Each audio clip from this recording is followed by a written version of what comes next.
Alors, j'ai fait récemment tout un travail sur le rapport entre Sion, Jérusalem et Israël.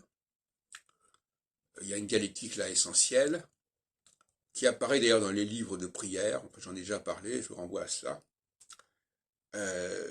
où les livres de prière, aujourd'hui notamment chez les libéraux, on parle à 90% d'Israël et on parle très peu de Juda. La maison de Juda, c'est pourtant la maison royale, c'est la maison de Jérusalem, et la maison d'Israël, c'est les tribus vassalisées qui se sont révoltées. D'ailleurs, le mot sionisme veut bien dire ce qu'il veut dire. Sion, c'est Jérusalem.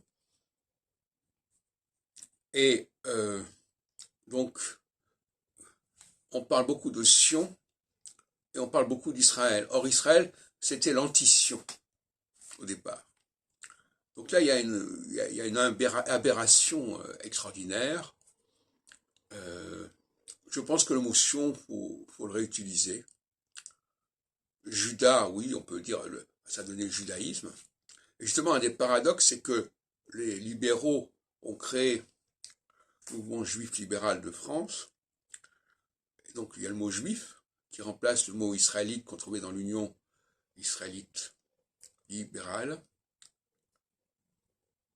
l'ULI, l'Union libérale israélite.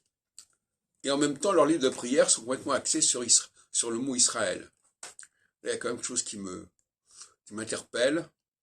Il faudrait quand même rétablir le rôle le mot Israël et ne pas être constamment axé sur la sortie d'Égypte,